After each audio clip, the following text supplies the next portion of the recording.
Doctor ortho Ayurvedic oil and capsule, अब दर्द भी घुटने टेकेगा।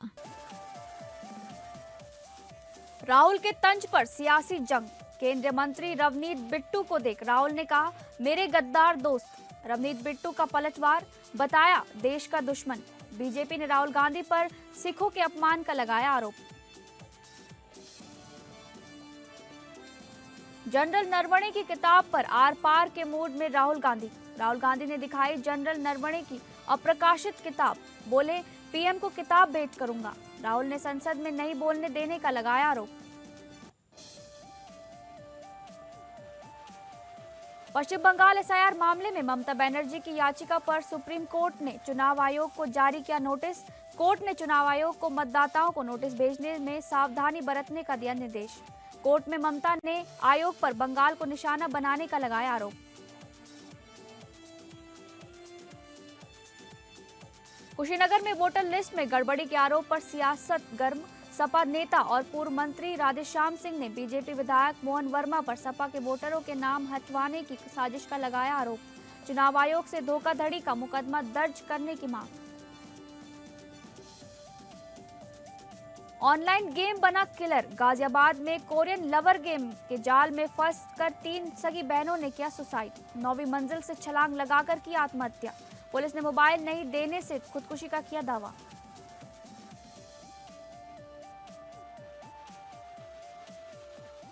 नमस्कार, आप सभी का स्वागत है इस बुलेटिन में। मैं हूं आपके साथ शालिनी राणा। शुरुआत करेंगे बुलेटिन की।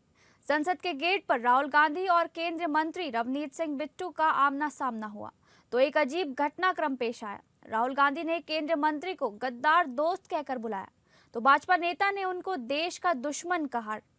दोनों नेताओं के बीच नोकझोंक का ये वीडियो सोशल मीडिया पर तेजी से वायरल हो रहा है। एक तरफ जहां संसद के अंदर विपक्ष जमकर हंगामा कर रहा है तो दूसरी तरफ सदन के गेट पर राहुल गांधी और केंद्रीय मंत्री बिट्टू के बीच नोकझोंक हुई। बुधवार को 6वें दिन संसद के गेट के बाहर राहुल गांधी के साथ कांग्रेस सांसद हाथों में पोस्टर लेकर प्रदर्शन करते नजर आए। दरअसल जब राहुल गांधी प्रदर्शन कर रहे थे, पार्टी के सांसदों के साथ खड़े थे तो इस दौरान उन्होंने केंद्रीय मंत्री रवनीत सिंह बिट्टू को आते देख गद्दार दोस्त कहा, जिसके बाद बिट्टू ने पलटवार करते हुए राहुल गांधी को देश का दुश्मन बताया। राहुल गांधी ने रवनीत सिंह बिट्टू को देखकर कहा, देखो एक गद्दार यहीं से गुजर रहा है, इनका चेहरा देखो।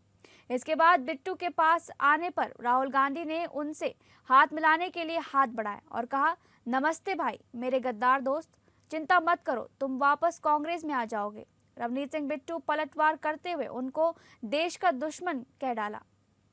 बिट्टू ने कहा कि उनका देश के दुश्मनों से कोई वास्ता नहीं है। जुबानी जंग का ये वीडियो सोशल मीडिया पर अब तेजी से वायरल हो रहा है। मेरे दादाजी सरदार बेअंत सिंह, जो आपने आग लगाई थी पंजाब में, ये कांग्रेस पार्टी और गांधी फैमिली ने आग लगाई। हमारे सबसे बड़े गुरुद्वारा, पवित्र गुरुद्वारा गुरु ग्रंथ साहब जी के वहां पे अंगों में गोली लगी, दरबार साहब गोल्डन टेम्पल में, और ढेर कर दिया। और हजारों सिखों को, पंजाबियों को इन्होंने निशाना बना बना के उनका कत्ल करवाया। हमारी बहनों माओं के साथ मर्डर करवाया। मैं वही कह रहा हूँ, मर्डर करवाया। तो ये, और मेरे दादाजी थे, इनको यही तकलीफ थी भी अगर राजीव गांधी जी का नाम शहीद लेना पड़ता है तो साथ में शहीद आजम सरदार बेअंत सिंह भी कहना पड़ता है। मैं भी उस परिवार से आता हूं, ये तकलीफ है। लोकसभा में विपक्ष के नेता राहुल गांधी ने संसद के बाहर मीडिया के सामने उस किताब को दिखाया जिसका वो मुद्दा लोकसभा के अंदर लगातार 2 दिनों से उठा रहे हैं। राहुल गांधी ने मीडिया से कहा कि सरकार कह रही है कि किताब है कि नहीं। स्पीकर ने कहा कि किताब नहीं है। संसद में जारी बजट सत्र में लोकसभा के अंदर राहुल गांधी के भाषण पर 2 दिनों से जोरदार हंगामा जारी है। राहुल गांधी ने पूर्व आर्मी चीफ जनरल नरवणे की अप्रकाशित किताब का हवाला देते हुए चीन का मुद्दा उठाया है, जिसको नियमों का हवाला देकर रोका जा रहा है। अब राहुल गांधी ने संसद के बाहर मीडिया के सामने उसी किताब को दिखाया जिसका वो हवाला दे रहे हैं। राहुल गांधी ने मीडिया से कहा, मुझे नहीं लगता कि प्रधानमंत्री आज लोकसभा में आने की हिम्मत करेंगे, क्योंकि अगर वे आए तो मैं उन्हें ये किताब सौंप दूंगा। राहुल गांधी ने आगे कहा, पहले राजनाथ सिंह ने उन्हें कोई जवाब नहीं दिया। मीडिया से बयान के साथ राहुल गांधी ने अप्रकाशित किताब के साथ एक वीडियो भी एक्स पर पोस्ट की, जिसमें उन्होंने लिखा कि आज अगर प्रधानमंत्री संसद में आते हैं तो मैं उन्हें एक किताब भेंट करूंगा। ये किताब है देश के पूर्व सेना प्रमुख जनरल नरवणे की, और हैरानी की बात यह है कि ये किताब कैबिनेट मंत्रियों के हिसाब से मौजूद ही नहीं है। और मुझे कहा गया है कि मैं इस बुक को कोट नहीं कर सकता हूं, बट यहाँ पे पूरा लिखा है। यहाँ पे मेन लाइन है जो प्रधानमंत्री ने कही, जो उचित समझो वो करो। राइट? जब chief of army staff general Naravane ने राजनाथ सिंह जी को फोन किया और कहा कि देखिए कैलाश रिज पर चाइनीज टैंक्स आ गए हैं, हमारी टेरिटरी है, कैलाश रिज पर चाइनीज टैंक्स आ गई हैं, हमें क्या करना है। पहले राजनाथ सिंह जी ने उनको रिप्लाई नहीं दिया। उन्होंने जयशंकर जी से पूछा, एनएसए से पूछा, राजनाथ सिंह जी से पूछा, कोई रिप्लाई नहीं आया। फिर उन्होंने राजनाथ सिंह जी को फोन किया। राजनाथ सिंह जी ने कहा कि मैं टॉप से पूछता हूं।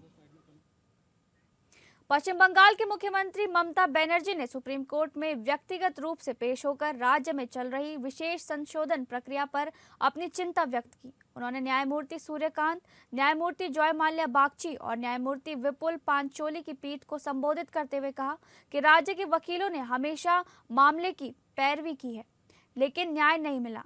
ममता बनर्जी ने कहा, हमारे वकील हमेशा लड़ते हैं, लेकिन जब न्याय की बात आती है तो हमें कहीं ना कहीं न्याय नहीं मिलता। उन्होंने चुनाव आयोग पर आरोप लगाया कि उसने उनकी शिकायतों पर कोई जवाब नहीं दिया और एसआईआर प्रक्रिया में समस्याएं पैदा की जा रही हैं। पीठ ने ममता बनर्जी को अपनी बात रखने की अनुमति दी और कहा कि वह समाधान की दिशा में काम करेंगे। ममता बनर्जी ने कहा, एसआईआर प्रक्रिया केवल विलोपन के लिए है, शामिल करने के लिए नहीं। उन्होंने महिलाओं के नाम हटाने और दस्तावेजों की मांग पर भी सवाल उठाए। चुनाव आयोग के वकील ने आपत्ति जताई, लेकिन पीठ ने कहा कि ममता बनर्जी को अपनी बात रखने का अधिकार है। ममता बनर्जी ने आरोप लगाया कि चुनाव आयोग ने सुप्रीम कोर्ट के निर्देशों का पालन नहीं किया और राज्य में समस्याएं पैदा की जा रही हैं। पीठ ने आश्वासन दिया कि वह इस मामले में दखल देगी और निर्देश जारी करेगी। ममता बनर्जी ने कोर्ट का आभार व्यक्त किया और कहा कि वह कोर्ट के निर्णय का सम्मान करेंगी। ये मामला पश्चिम बंगाल में आगामी विधानसभा चुनाव से जुड़ा है, जहां ममता बनर्जी की पार्टी तृणमूल कांग्रेस चुनाव लड़ रही है। सुप्रीम कोर्ट ने एसआईआर प्रक्रिया को चुनौती देने वाली ममता बनर्जी की याचिका पर चुनाव आयोग को नोटिस जारी किया है। कोर्ट ने आयोग को नामों में विसंगतियों के आधार पर मतदाताओं को नोटिस भेजने में सावधानी बरतने का निर्देश दिया है। ममता बनर्जी ने आरोप लगाया कि एसआईआर प्रक्रिया केवल विलोपन के लिए है और इसमें पश्चिम बंगाल को निशाना बनाया जा रहा है। उन्होंने कहा कि आयोग ने उनके पत्रों का जवाब नहीं दिया और एसआईआर प्रक्रिया में समस्याएं पैदा की जा रही हैं। कोर्ट ने आयोग को निर्देश दिया कि वह नामों में विसंगतियों के मामलों में सावधानी से काम करें और मतदाताओं को नोटिस भेजने से पहले उनकी पहचान की पुष्टि करें। Sir, the problem is always our lawyers fight for the case and they're fighting from the beginning. We are also. But sir, when everything is finished, when we are not getting justice, when justice is crying behind the door, I quote Rabindranath Tagore, then we thought that we are not getting justice anywhere. So many times I have written 6 letters to Election Commission, including all the details, but no reply, sir. I'm a bonded labor, sir. Maybe I prefer that. I'm a very less important person. I prefer that. Sir, I'm from a common family, but I am not fighting for my party. Uttar Pradesh के कुशीनगर में SIR प्रक्रिया के बाद सपा नेता पूर्व मंत्री राधेश्याम सिंह ने भाजपा के विधायक पर सपा के वोटरों का नाम हटवाने की साजिश का आरोप लगाया है। इस आरोप के बाद कुशीनगर में सियासत का पारा काफी बढ़ गया है। पूर्व मंत्री राधेश्याम सिंह का आरोप है कि एसआईआर प्रक्रिया के बाद 32 मतदाताओं के नाम कटवाने के लिए आपत्ति दाखिल की गई। सबसे चौंकाने वाली बात यह है कि यह आपत्ति एक ही शिकायतकर्ता द्वारा दाखिल की गई। राधेश्याम सिंह का दावा है कि आपत्ति खास तौर पर उस वर्ग विशेष के मतदाताओं के खिलाफ दाखिल की गई जिसमें मुस्लिम, यादव और समाजवादी पार्टी समर्थक वोटरों के नाम शामिल हैं। पूर्व मंत्री का आरोप है कि विधायक मोहन वर्मा के आवास पर बीएलओ को बुलाकर पूरी प्रक्रिया के तहत आपत्ति दाखिल कराई गई। मामला हाटा विधानसभा के बूथ संख्या 74 और 75 से जुड़ा हुआ बताया जा रहा है। पूर्व मंत्री राधेश्याम सिंह ने बताया कि ये लोकतंत्र के साथ धोखा है। एक ही व्यक्ति द्वारा 32 वोटरों का नाम कटवाने की आपत्ति दाखिल कराना पूरी तरह साजिश है। चुनाव आयोग को इसमें संज्ञान लेकर धोखाधड़ी का मुकदमा दर्ज करना चाहिए। फिलहाल इस पूरे मामले पर विधायक मोहन वर्मा की ओर से कोई आधिकारिक प्रतिक्रिया नहीं आई है। अब देखना होगा कि चुनाव आयोग इस गंभीर आरोप पर क्या कदम उठाता है। बड़े पैमाने पर फार्म 7 जो नाम काटने वाला है उसका दुरुपयोग पूरे जिले में हो रहा है। आज हाटा विधानसभा में हाटा के विधायक अपने आवास से बीएलओ लोगों को बुला करके और नाम छपाया फार्म बांट रहे थे। एक बीएलओ से बूथ नंबर 74 और बूथ नंबर 75 पर हम लोगों ने बीएलओ के हाथ से जब उनको मांगने का काम किया तो फार्म पर देखा गया कि 32 लोगों का फार्म पर दस्तखत एक आदमी का जिसका नाम जोगिंदर है। झारखंड के 48 नगर निकायों के चुनाव के लिए आज पर्चा दाखिल करने का अंतिम दिन था। उम्मीदवार दोपहर 3 बजे तक नामांकन दाखिल कर सके। रांची में भाजपा ने पूर्व मुखर वार्ड पार्षद रोशनी खलको को मेयर पद का उम्मीदवार घोषित किया। वहीं कांग्रेस ने अपनी महिला प्रदेश अध्यक्ष और पूर्व मेयर रमा खलको को मेयर पद के लिए समर्थन दिया। इस बीच रांची महापौर पद के लिए कुल 10 उम्मीदवार अपना नामांकन दर्ज करा चुके थे। राज्य भर में अब तक कुल 4,391 प्रत्याशियों ने नामांकन दाखिल किया था। कल इन नामांकन पत्रों की स्क्रूटनी की जाएगी। इसके बाद 6 फरवरी को नामांकन वापसी का दिन होगा और 7 फरवरी को सभी प्रत्याशियों को उनके चुनाव चिन्ह आवंटित किए जाएंगे। इस प्रक्रिया के बाद ही उम्मीदवारों की अंतिम सूची तैयार होगी। इधर रांची में भाजपा ने झारखंड मुक्ति मोर्चा पर आरोप लगाया कि उसने अपने लेटर पैड का इस्तेमाल कर समर्थित प्रत्याशियों की घोषणा की थी। भाजपा ने इस मामले में राज्य निर्वाचन आयोग को शिकायत पत्र भी भेजा। अब देखना यह होगा कि इस विवाद के बाद प्रदेश में सियासी सरगर्मी कितनी बढ़ती है।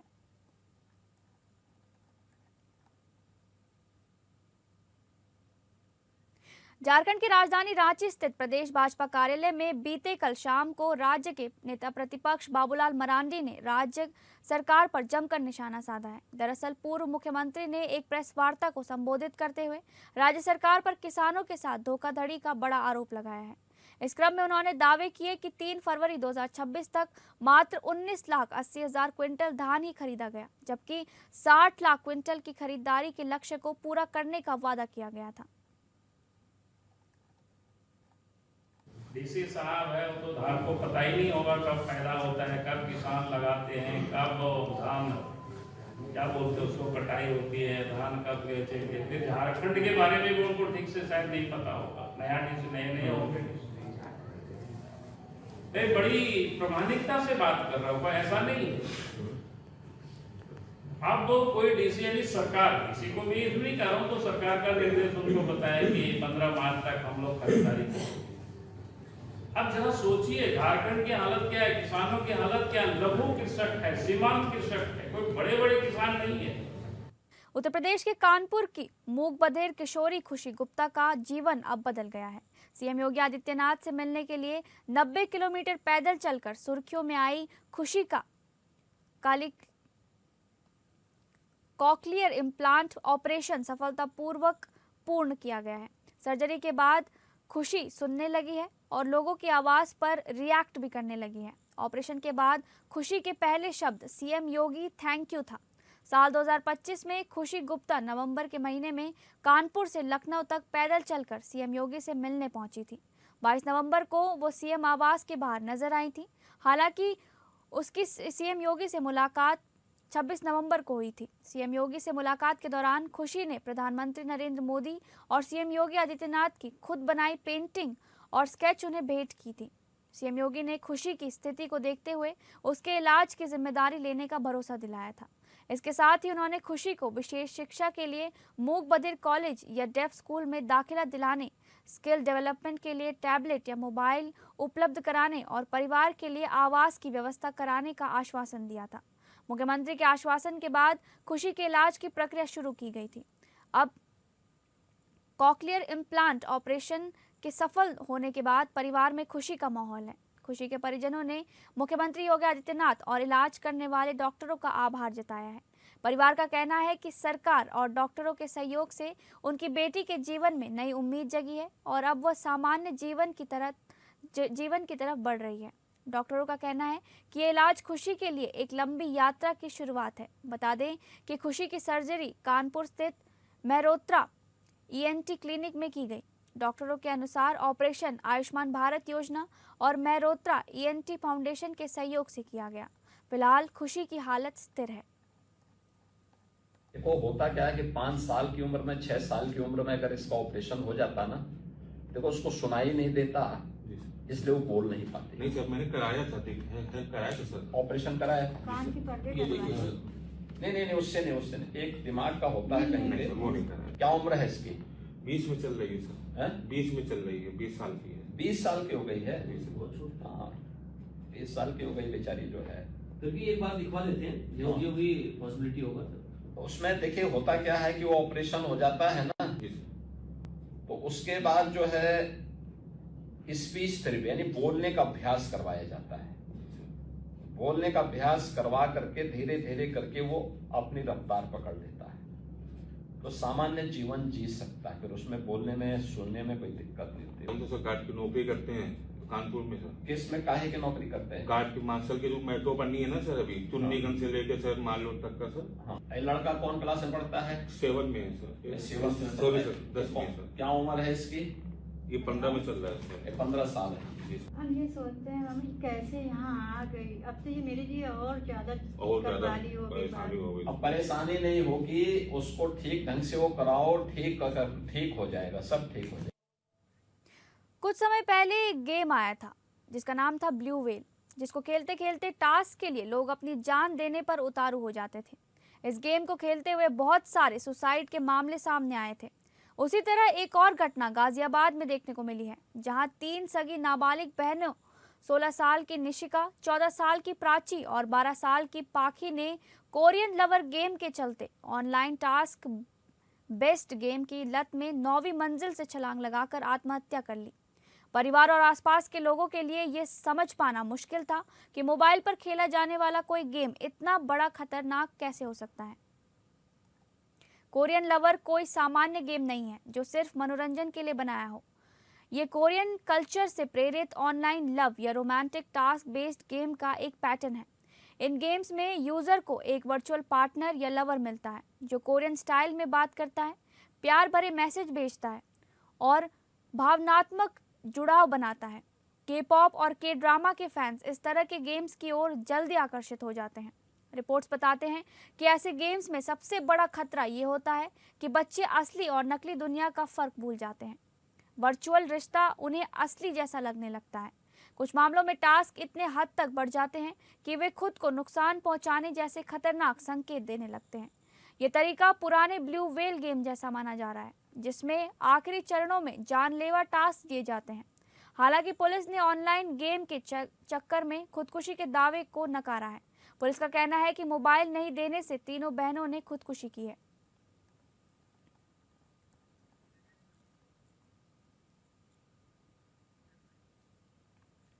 चतरा में भ्रष्टाचार के खिलाफ एसीबी ने बड़ी कार्रवाई करते हुए जिला आयुष पदाधिकारी रामप्रकाश वर्मा को 10,000 रुपए की रिश्वत लेते हुए रंगे हाथ गिरफ्तार किया है। जानकारी के अनुसार रामप्रकाश वर्मा टंडवा में पदस्थापित आयुष चिकित्सक डॉक्टर प्रिया कुमारी से बतौर रिश्वत ये राशि ले रहा था। शिकायत के सत्यापन के बाद एसीबी ने जाल बिछाया और आरोपी अधिकारी को मौके पर ही दबोच लिया। ये कार्रवाई एसपी आरिफ एकराम के नेतृत्व में गठित एसीबी की विशेष टीम ने की। गिरफ्तारी के बाद स्वास्थ्य विभाग में हड़कंप मच गया है। मामले में आगे की पूछताछ जारी है और एसीबी अन्य पहलुओं की भी जांच कर रही है।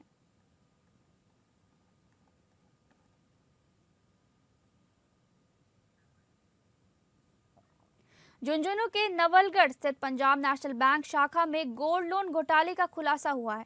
बैंक मैनेजर अमित जहांगीर ने ग्राहकों के असली सोने की जगह नकली आभूषण रखकर करीब 4.1 किलो सोना गायब कर दिया।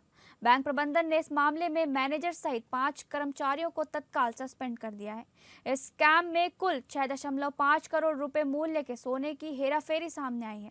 पुलिस और बैंक अधिकारी जांच में जुटे हैं। सीसीटीवी फुटेज में 21 और 22 जनवरी को मैनेजर और बैंक संचालक संतोष सैनी को गोल्ड पैकेट्स में छेड़छाड़ करते हुए देखा गया। जांच में पता चला कि स्ट्रॉन्ग रूम में रखे 450 पैकेट्स में से 73 पैकेट्स में नकली आभूषण रखे गए थे और 3 पैकेट्स का वजन भी कम पाया गया। इस घोटाले के चलते ग्राहकों में हड़कंप मचा हुआ है और बैंक में सुरक्षा के गंभीर सवाल उठे खड़े। बोला अभी पैकेट थोड़ी देर बाद में आओ आप, और चलो मेरे को वो निकाल के दो, मेरे कितना कितना क्या क्या किया है आपने। तो वो निकाल के दिया है उसने। इसमें एक 3,11,000 रुपए का गोल्ड रखा हुआ, 3,11,000 रुपए मैंने उठाए थे, वो सही है। फिर एक है 4,55,000 रुपए का, जिसमें इसने 5,55,000 रुपए दिखा रखे हैं सर। मेरे अकाउंट में 4,55,000 रुपए आए थे। हाँ बिल्कुल सर। 2 मंगलसूत्र और मांग की वो नथ और काना की झूमर और एक डोरो सोना को और चीज तो बखेरे ही है, एक डोरो को। पुलिस थाना नवलगढ़ पर पंजाब नेशनल बैंक है, उसके जो प्रबंधक है उन्होंने एक लिखित रिपोर्ट पेश की कि उनके बैंक में कार्यरत जो कर्मचारी है उनके द्वारा जो गोल्ड लोन दिए जाते थे, तो गोल्ड लोन का जो लॉकर था उस लॉकर से कोई टेम्परिंग की गई है, आभूषणों की जो है अदला बदली हुई है। बाराबंकी जनपद के हैदरगढ़ कोतवाली क्षेत्र स्थित सुप्रसिद्ध और पौराणिक अवसनेश्वर महादेव मंदिर को मंगलवार की रात अज्ञात चोरों ने अपना निशाना बनाया। चोरों ने मंदिर के मुख्य द्वार पर लगे लोहे के कैंची गेट को काटकर भीतर प्रवेश किया और करीब 25 लाख रुपए मूल्य के चांदी के आभूषण व दान पात्र की नकदी लेकर फरार हो गए। मिली जानकारी के अनुसार मंगलवार की देर रात चोरों ने योजनाबद्ध तरीके से मंदिर पर धावा बोला। मंदिर के मुख्य गर्भगृह तक पहुंचने के लिए चोरों ने मुख्य द्वार के लोहे के जालीदार चैनल को औजारों की मदद से तोड़ दिया। मंदिर के भीतर प्रवेश करने के बाद चोर वहां मौजूद करीब 7 से 8 किलो चांदी, जिसमें चांदी का छड़, आभूषण और अन्य कीमती वस्तुएं शामिल थी, वह बटोर ले गए। साथ ही श्रद्धालुओं द्वारा दान पात्र में चढ़ाई गई धनराशि पर भी हाथ साफ कर दिया। घटना का खुलासा बुधवार सुबह तब हुआ जब मंदिर के पुजारी नित्य पूजन के लिए पहुंचे। मुख्य द्वार का चैनल टूटा देख उनके होश उड़ गए। अंदर जाने पर चांदी के आभूषण गायब मिले। पुजारी ने तत्काल मंदिर कमेटी के अध्यक्ष संजय गिरी को सूचित किया। चोरी की खबर आग की तरफ फैल गई और देखते ही देखते मंदिर परिसर में स्थानीय लोगों और श्रद्धालुओं की भीड़ जमा हो गई। सूचना मिलते ही क्षेत्राधिकारी हैदरगढ़ और कोतवाली पुलिस बल के साथ मौके पर पहुंचे।